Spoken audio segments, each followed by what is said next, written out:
Ideal mesmo para o mundo atual seria fazer o ensino médio junto com o curso técnico, certo? É no Senac que o aluno tem autonomia de verdade, formação cidadã, foco na diversidade, preparação para o Enem, material didático sem taxas e muito mais. Na real, tem tudo que você precisa para se sentir preparado para a vida. Seja para entrar no mundo do trabalho ou te ajudar a decidir o que fazer na faculdade. Quer saber? Senac. Vem comigo! Acesse sp.senac.br/ensino-médio-técnico. How would you like a 15% discount to my daily email, the stack of stuff, the show notes, discounts to the conference, all of that? All you need to do is text the word show to 33777. You'll get the annual subscription with a 15% discount to my daily email. You'll get the stack of stuff, the links to the show notes, discounts to the conference, and so much more. All you have to do is text the word show, SHOW, to 33777. Text show to 33777.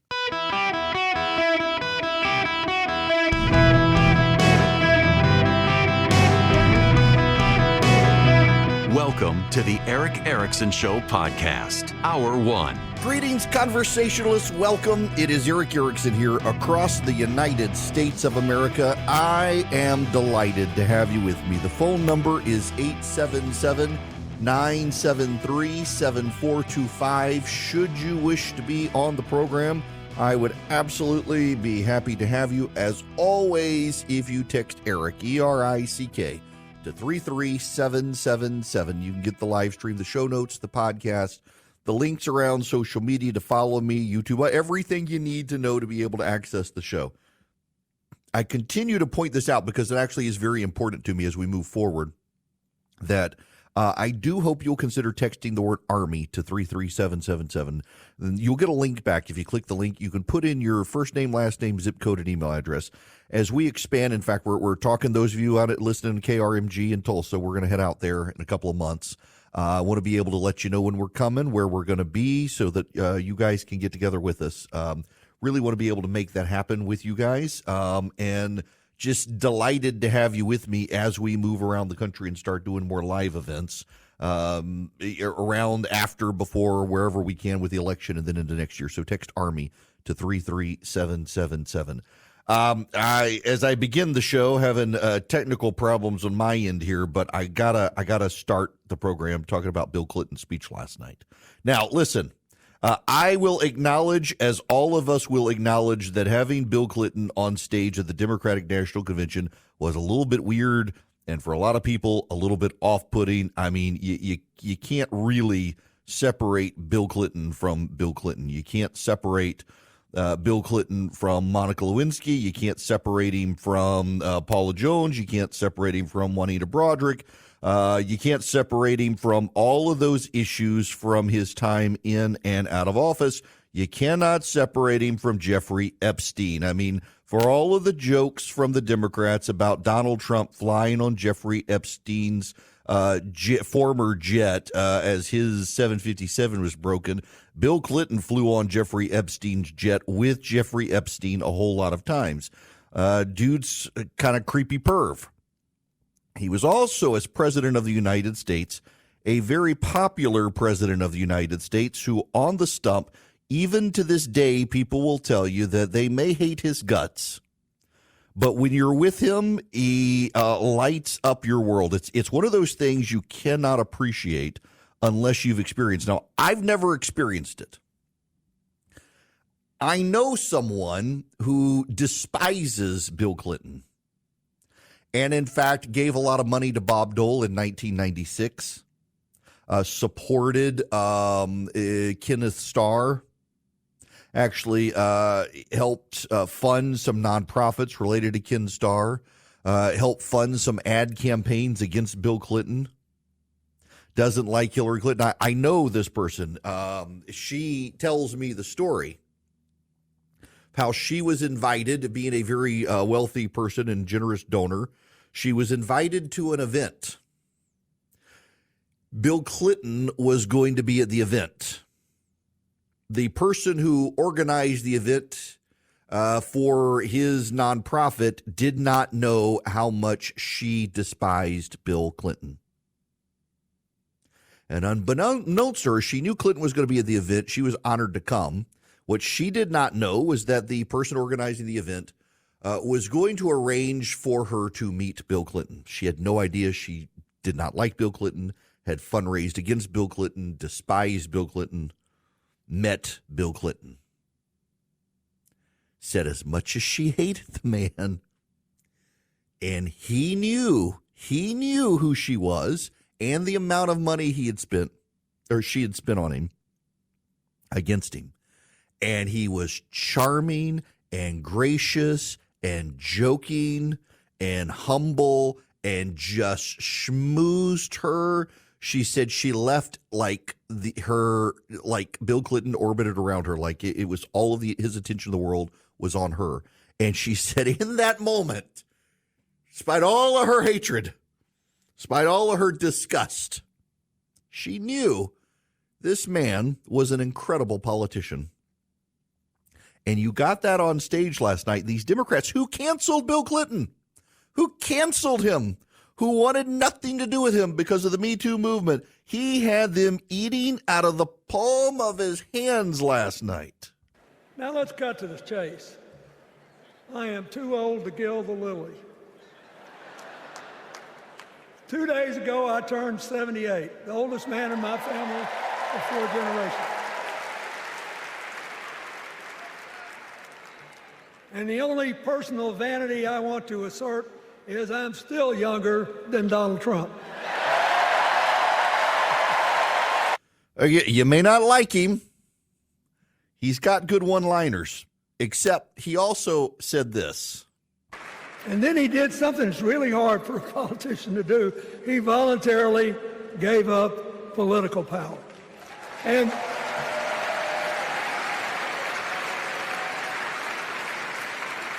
George Washington knew that, and he did it.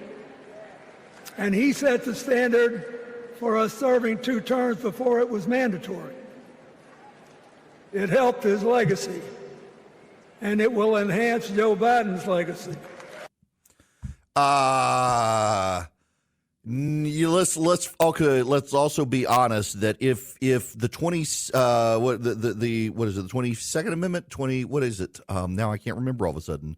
The term limits, is it the 20 or is it the 22nd Amendment? Yes, it is the 22nd. Aha, I did know that.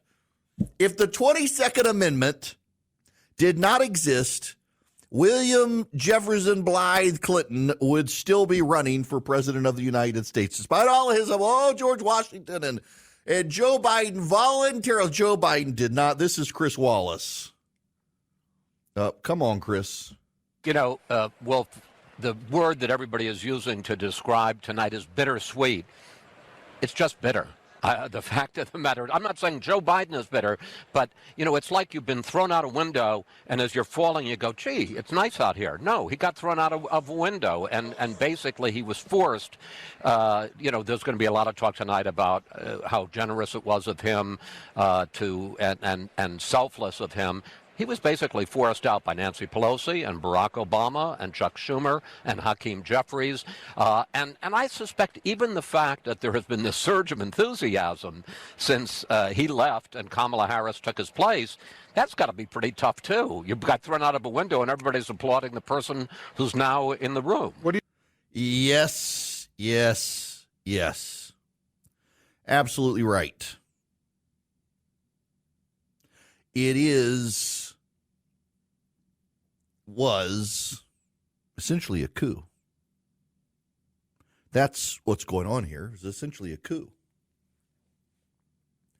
And Bill Clinton said he was voluntarily thrown out. No, that's not true. But I want to focus on something else Bill Clinton said. And my apologies. I looked for I watched it live, and it passed over so many people. I couldn't find the clip of it. But it was the most notable part, I thought, of Bill Clinton's speech. Because one of the things Clinton said was, listen, I'm not going to try a bad Bill Clinton impression. And my gosh, he sounded old. I mean, he's 78, but wow. But one of the things Clinton said was these are your neighbors who support Trump. They used to be our people. And he knows this because when he was president in 1994, the Republican Revolution happened. Newt Gingrich and Republicans swept back into Congress for the first time in over 40 years. States in the South began flipping to the GOP. It was comfortable having elected Bill Clinton in 1992. Many of these states, like Georgia, began rapidly shifting to the GOP. Alabama, Mississippi, Louisiana, Texas, they began this massive shift. And they reacted to Bill Clinton's character and his foibles and failings. And they were put off by his health care grab, Hillary Care at the time they called it. He put Hillary Clinton in charge of a massive government expansion of health care, and it radicalized people against him in the Midwest and the South. He had portrayed himself as a reasonable, moderate, centrist Democrat, not one of those wackadoo socialists, and then proposed a socialist health care system. A lot of those Democrats became Republicans overnight. And the shift kept going on into the 2000s. Happening now with working class voters, many of whom were Democrats.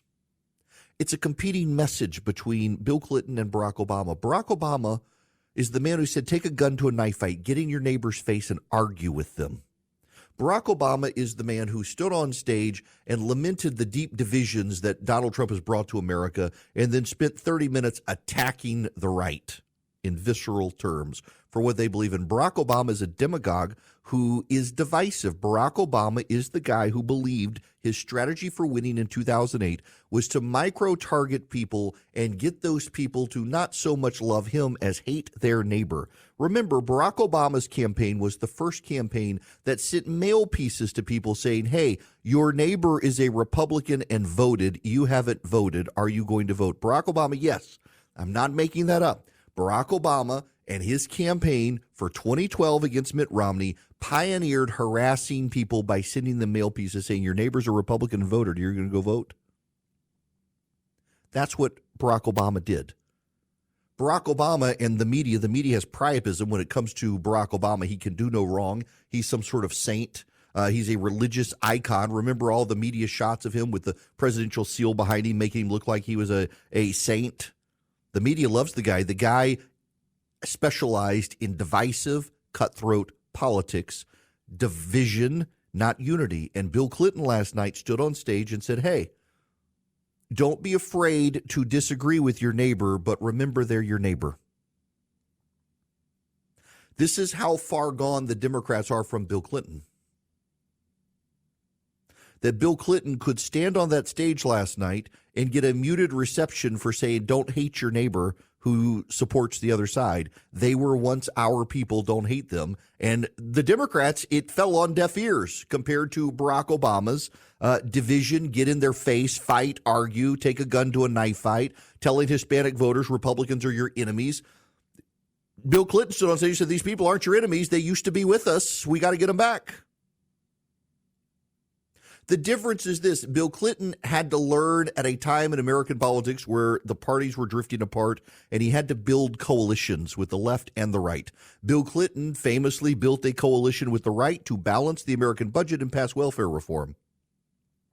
Barack Obama's path forward was to harness the power of the left to get things done when he had control, and when he didn't have control, to use executive orders that were all undone by Donald Trump. As much as the media and the left will hagiify Barack Obama, Saint Barack, Barack Obama was a less effective president than Bill Clinton because Bill Clinton built bipartisan coalitions to get things done. And you saw that division on stage 2 nights ago. Barack Obama claiming that the right is the demagogue and visceral, while he himself being a demagogue and visceral, and Bill Clinton being a loyal partisan Democrat on stage last night, playing up the Democratic Party as if it's his favorite sports team. And then telling Democrats, don't hate the other side. The fact of the matter is, so much of the media and the left and the people on that stage pour their hopes and dreams into crushing the other side and hating the other side. This is no longer the party of Bill Clinton. It is the party of Barack Obama. It's an interesting, unique division. And we'll hear Kamala Harris tonight and see which side she's on. And I assure you that her side is not going to be with the let's persuade them we're good. It's going to be to persuade them that their own side is bad and they should reject it. The entire Democratic strategy for this convention has been to trot out Republicans to tell Democrats what they want to hear about the Republican Party. And only Bill Clinton was the one willing to stand up and say, these aren't bad people, we just disagree with them. And the result? Not even a viral clip on the internet because everyone wanted to move on from it. Tem momento na carreira que precisamos dar passo além. É hora de fazer uma pós-graduação. Só que muitas vezes o custo pesa no bolso, inviabilizando tudo. Com a pós-graduação do Senac, você não tem esse problema. Cursos com até 50% de desconto e muito mais tempo para pagar. TCC opcional, modelo flexível com aulas presenciais e online e alguns cursos com apenas 12 meses de duração. Não tem mais desculpa, hein? Saiba mais em sp.senac.br/pós-graduação. AI might be the most important new computer technology ever. It's storming every industry. Everybody's talking about it. Billions of dollars invested, so buckle up. The problem is AI needs a lot of speed and processing power. So how do you compete without costs spiraling out of control? It's time to upgrade to the next generation of the cloud. Oracle Cloud Infrastructure, or OCI. OCI is a single platform for your infrastructure, database, application development, and AI needs. OCI has 4 to 8 times the bandwidth of other clouds, offers one consistent price instead of variable regional pricing, and of course, nobody does data better than Oracle. So now you can train your AI models at twice the speed and less than half the cost of other clouds. If you want to do more and spend less, like Uber, 8x8, Databricks, Mosaic, take a free test drive of OCI at oracle.com/Erickson, ERICKSON. That's oracle.com/Erickson. Oracle.com/Erickson. Go check them out today. That's right. You can call in, and if you want to call me, you got to get me today because I am actually going to be on the road tomorrow, headed to Jacksonville. I'll be doing the show, but I'm not going to be able to take your phone calls tomorrow because of the setup. I'll be jumping back and forth, helping them with a fundraiser for the Children's Hospital down in Jacksonville as well. So you want to get me, you got to get me today. I am, by the way, just because I've gotten several requests, including my buddy Bill, who emailed yesterday, longtime listener, I am going to tomorrow. Obviously, I'll cover Kamala Harris's speech from tonight, but I also then want to do a little bit of a deep dive in the state of play in this race, particularly the House and the Senate races. So I've gotten a lot of requests on that. I'll do that tomorrow. Now, for those of you on hold, stand by. I will get to your calls when we come back after this. But I gotta say here, one of the interesting juxtapositions last night is Tim Walz seems really obsessed with J.D. Vance going to Yale. It's interesting to me that so many of the people who have spoken on stage at the Democratic National Convention went to Harvard, Yale, Princeton, and other Ivy League colleges, and Tim Walz seems very upset that J.D. Vance got his law degree from Yale. Now, he went to Ohio State on the GI Bill after getting out of the Marines, J.D. Vance did, but Walz turns this into a line.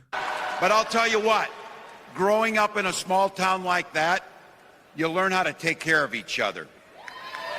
That family down the road, they may not think like you do. They may not pray like you do. They may not love like you do. But they're your neighbors. And you look out for them, and they look out for you. It's this weird thing, and he goes on to say that his neighbors didn't go to Yale, he didn't go to Yale. Bill Clinton preceded him on stage. Bill Clinton also was raised in poverty in Arkansas and was able to get to Yale. So I don't understand what this line of attack is, but he seems to think it's effective. Now, I got to tell you, I would rather send my kids to Hillsdale College than Yale, and you probably would as well. Great education. Y'all, they give away so many of their resources for free because it's their chartered mission back in the 1800s was to provide education as freely available as possible around the country. They take no taxpayer funds, state or federal, to do this, and they produce so much quality educational material for you for others, for their campuses, for students around the country, K through 12, and they do it for free. You can find out more at ericforhillsdale.com. You can join their podcast network with your podcast app and get so many of their great conversations for free. You can take their college courses on the Constitution. I did. I went to law school and learned stuff from that course. I get Imprimus for free. You can too. All you do is go to ericforhillsdale.com. ericforhillsdale.com. Go check out Hillsdale College. Learn more about them at ericforhillsdale.com today. Hello and welcome. It's Eric Erickson here across the nation. Glad to have you with me. The phone number is 877-973-7425. Tonight is the last night of the DNC, and yes, by the way, it's the D, the letter N and C. I realize that they've been so much talk about abortion there that people might confuse it for a DNC, but no, it's a Democratic National Convention. It's just the Abortion Palooza 2024. It has been wild, including having Oprah Winfrey on stage, lamenting all of the sexism and racism and everything else that she's experienced. From the redwood forest, love those redwoods, to the Gulf Stream waters, I've seen racism and sexism and income inequality and division. I've not only seen it, at times, I've been on the receiving end of it. Now, I want to say something here. I want to give you a different spin on this, and let me play this for you one more time. I want you to hear what Oprah Winfrey is saying. From the redwood forest, love those redwoods, to the Gulf Stream waters, I've seen racism and sexism and income inequality and division. I've not only seen it, at times I've been on the receiving end of it. There are a whole lot of Republicans out there saying, lady, shut your mouth. You're a billionaire. You got houses all over the world. How can you say that? Here's the problem. This is what the Republicans are doing to Oprah Winfrey is what the Democrats do to successful people. They ignore where they came from. And if you know anything about Oprah Winfrey's story, you know that she did not come from wealth. She is a self-made woman. And she did experience racism in her career. And she did experience sexism and sexual harassment. She did experience double standards in the workforce. She had to fight for what she got. Democrats oftentimes attack successful people like J.D. Vance and say, well, he went to Yale. What does he know? They forget this is a guy who was raised in Appalachian poverty, pulled himself up by the bootstraps, made a success of himself in the private sector, and has become a U.S. Senator. Oprah Winfrey pulled herself up by her bootstraps, lived in poverty, in a not good situation with her family, made the most of it, and became an American success story. There's a divergence, though, between a guy like Vance and Winfrey, although to agree they share something in common, which I find interesting, and that is somehow this belief that without government, you're not going to get where they got. I mean, Vance, very explicitly in his economic policies, wants some activist level of government and industrial policy. Oprah Winfrey wants some activist role of government in your life. And both of them seem to forget the fact that, yes, government has a role in helping people, but too much government allows people to become addicted to government. And for Oprah Winfrey to stand on that stage last night and not be willing really to fully acknowledge how much she benefited from Reaganomics as her career got on fire in the 1980s with Ronald Reagan's time in office and then George H.W. Bush. I mean, Oprah Winfrey did not begin her career when Barack Obama was president. She was winding down her career about then. Her success came after Ronald Reagan's economic vision in the 1980s. And somehow she seems to think that we need more of Kamala Harris's regulations and we need a bigger, more robust government, as opposed to acknowledging I am an American success story. Why do we need more government to get us where we are? Why do we need more government? Why do we need Kamala Harris's activist vision of government? And again, my preference in this election, well, I assume you do, but it is one of the issues where I disagree with J.D. Vance on is I think we actually need less government in our lives. And both of these people, Vance and Oprah, are success stories. And it's kind of wild to me she wanted to take a dig, like so many of the others at this convention, at J.D. Vance, who is an American success story. Like Oprah Winfrey, was raised in not good circumstances in Appalachia, made a success of himself, got into the Marines, served his country, unlike Oprah Winfrey, went to college on the GI Bill, an actual successful government program, went to law school, didn't practice law, became a venture capitalist, and has become a success. And I just don't understand the people like Winfrey and others who can't look at this situation and say this is, particularly after all of the thousands and thousands of people she's interviewed over time, and say, you know what, an America that can allow people to get off the government dime and thrive and become like me, that's the America I want. Instead, so many of the billionaires who have stood on stage at the Democratic National Convention to lecture us on needing Kamala Harris are a bunch of billionaires who are convinced not only can you not do what they did, but that you should not do what they did. There's a level of repentance of sin, that their wealth has made them somehow an identified sinner.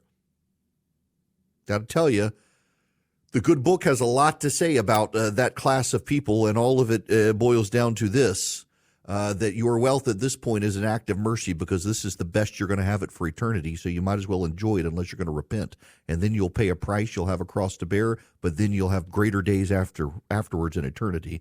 And so many of the people who have stood on stage at the Democratic National Convention to lecture the rest of us about wealth and income inequality and racism and sexism in America are the upper income people in this country who have benefited from that system and despise the fact that you might be able to benefit from that system as well.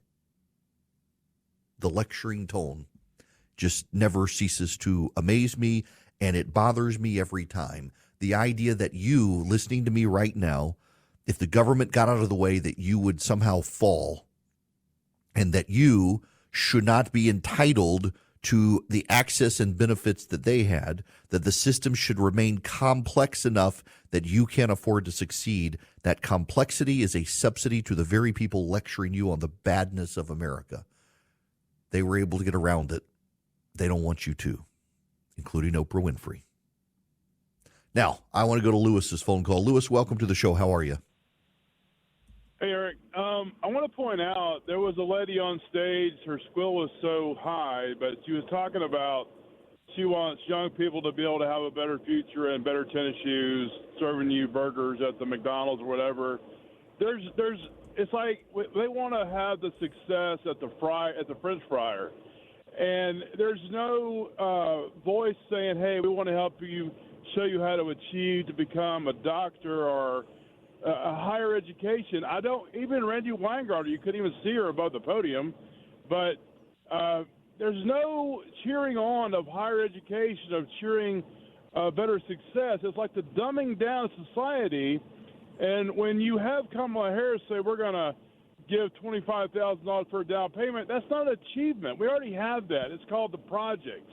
And these people don't try to achieve any better, because that's where they stay, and that's as far as they look to be able to grow in their life. Barack Obama lives in Martha's Vineyard. The reason he lives in Martha's Vineyard is because of Ted Kennedy. Ted Kennedy introduced him way before he became president. Look, I think that's well said. And again, this Lewis, this all goes back to my what I wish the Republicans would seize on about this, which is the Democrats do not want you to succeed in America, because if you succeed and need less government, you're rejecting them. And I think that ultimately becomes the theme. Whether you listen to Barack Obama or Bill Clinton or Oprah Winfrey or Tim Walz or Kamala Harris tonight, the prevailing thesis of the Democrats is that you need the government. Without the government, you won't be successful. Private sector bad, public sector good. What you have to understand about them is that, with the exception of Oprah, all of these people lecturing you on this, their career has been in the public sector. They have lived off the government dole. So if you reject the government, you are rejecting them. And that is the defining moment in this election. And it's one the Republicans, I don't think, have yet to seize on, that they really should seize on, that the Democratic narrative in this election is that you need the government. The Republican narrative is the government needs you. The Democratic narrative is if you become successful, you are no longer dependent on the government, and therefore you have rejected the very thing that made you successful. The Republican message is, or should be, that by virtue of your success, you need the government less, which frees up those resources for the next people to come along. These are defining themes in this election. And it is at the heart of Barack Obama's speech the other night that Republicans say the government is inherently corrupt. The reason that idea offends Barack Obama is because he's never lived outside of the government dole in his public career. Neither is Kamala Harris or Tim Walz or Joe Biden. They've been on the taxpayer dole the entire time, governmental welfare queens essentially, running the place as opposed to being dependent on the place. They've been setting the policy. So for the Republicans to tell you government is bad is to be a direct insult at them because they believe themselves to be the government, just as members of the press sometimes think the freedom of the press and the First Amendment belongs to them and no one else. Any rejection of government is taken as a personal affront by these Democrats because they believe themselves to be the government. And I think that's a central and defining moment of this campaign. It is remarkable to me that the Republicans have not really been able to land on this. But, you know, they are trying to do some counter programming. For example, you've got Donald Trump went out to North Carolina yesterday, interestingly enough, stops his rally, comes out from behind the bulletproof glass to be able to check on someone who's passed out in the crowd. He has this line. But the voters will hold Kamala and Joe accountable for this November when I take office, and they're going to be held accountable for what they've done to this country. Right? Thank you. I will ask for the resignations of every single senior military official who touched the Afghanistan disaster. I want their resignations immediately. And I want them on the desk in the Oval Office, the Resolute desk. I want them on at 12 o'clock, Inauguration Day, everybody involved with that disaster. When you have a disaster so stupid as that caused us such problems, you don't know what that's done to the reputation of our country, the Afghanistan disaster. That's Donald Trump in North Carolina, and then J.D. Vance was on with Jake Tapper last night. Well, when Donald Trump was president, Jake, you had people buying homes at record rates. You had young Americans who were able to afford to raise a family. You had people who could afford the basic trappings of middle-class life in this country. And so when Tim Walz says that Donald Trump's agenda doesn't work for middle-class Americans, he already was president for 4 years, and his agenda worked very well for middle-class Americans. Again, I just wish, I would love for Tim Walz or Kamala Harris or anybody else to say that during the 3.5 years that Kamala Harris was vice president, here is the thing that she did to make groceries more affordable. Here is the thing that she did to make it possible to raise a family in this country. Or here's the thing that she did to secure rather than open up the border. Because they can't talk about Kamala Harris's record, they're creating a phantom of Donald Trump's leadership. The Donald Trump that I know and that the American people know, I think, produced really good results for the American people. It's a record to be proud of, and a record I'd like to get back to, frankly, because it was good for the American people.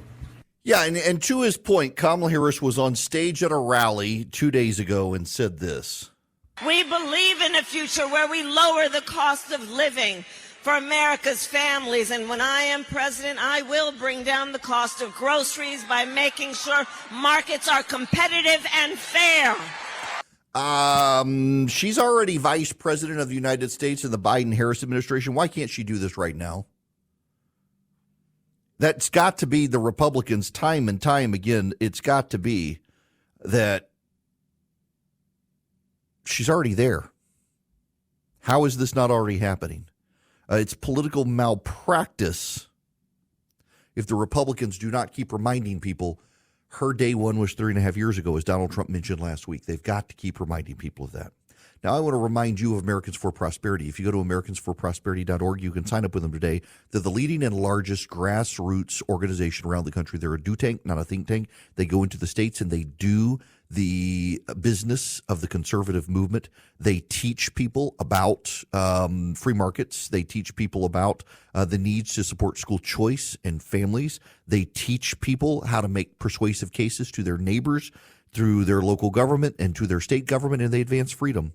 They advance families. They have a comprehensive plan on securing the border and pointing out all the things that could be done right now by executive action to secure the border so that you have all that knowledge and information. They've got chapters around the country. They'd love to have you a part of Americans for Prosperity. All you have to do is go to americansforprosperity.org. You'll start getting key insights and information about American public policy, how to improve the country, the things you can do right now to fix the country. Americansforprosperity.org. They'll also make you an incredible grassroots activist. Go check them out, Americans for Prosperity.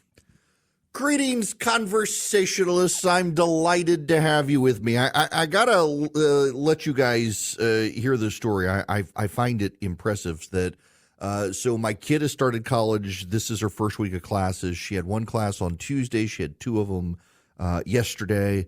And what I find very interesting about the whole setup is that she's in a class. And it's a great books class where, if you're unfamiliar with the great books program in colleges, you read the Western canon. So she's in one where I think they're reading like Genesis, Exodus, the Iliad, the Odyssey, the history of the Peloponnesian War, things like that. But the teacher was commenting that she's so tired of kids trying to pass off AI-generated, ChatGPT-generated essays as their own, that they're now going to be doing their essays in class. They will have to write them in class, I think by hand, and so to ensure that they're not generated by ChatGPT, which I think is brilliant. So she's reconfigured her class so there will be writing days in class where you're in class writing. So some of the class days will be conversation and participation, and some of the days will be short form essays, so that one, you're practicing your writing, and two, you're avoiding ChatGPT. I think it's kind of genius, actually. Good for the professor for retooling class to make that happen. Now, this hour of the program brought to you by First Liberty Building and Loan, wherever you are nationwide. If you're buying a building, you need a heavy equipment loan. You're buying a franchise, First Liberty Building and Loan makes their own decisions, and they'd love to partner with you. Reach out to them, firstlibertyga.com, firstlibertyga.com. I cannot emphasize enough, First Liberty Building and Loan helps businesses nationwide, not just in Georgia or the Southeast, but they've got clientele coast to coast. Reach out to them, firstlibertyga.com, businesses only. All right, when we come back, there's a wild story from, of all places, and they've tried to soften the spin because they're so partisan, the ProPublica people. They try real hard to soften the spin, but it's hard to get around the fact that the Biden administration, remember the baby formula shortage? Yeah, I bet if you have small kids, you won't forget the baby formula shortage. It turns out the Biden administration refused to get rid of tariffs on baby formula to increase imports and drive down costs for families because it was the middle of campaign 2022 and they were worried about the dairy industry maybe not giving them money or maybe even helping the Republicans. That's right. The Biden administration put money into political accounts ahead of your children not starving. The cold, cruel political calculus that went into making the baby formula shortage worse than it already was because Biden was afraid of a Republican wave in 2022. Oh, you won't want to miss this. This is, and I can't believe it's ProPublica. Of all the left-wing sites to break this news open, they've tried to spin it as best they can, but you can't spin this.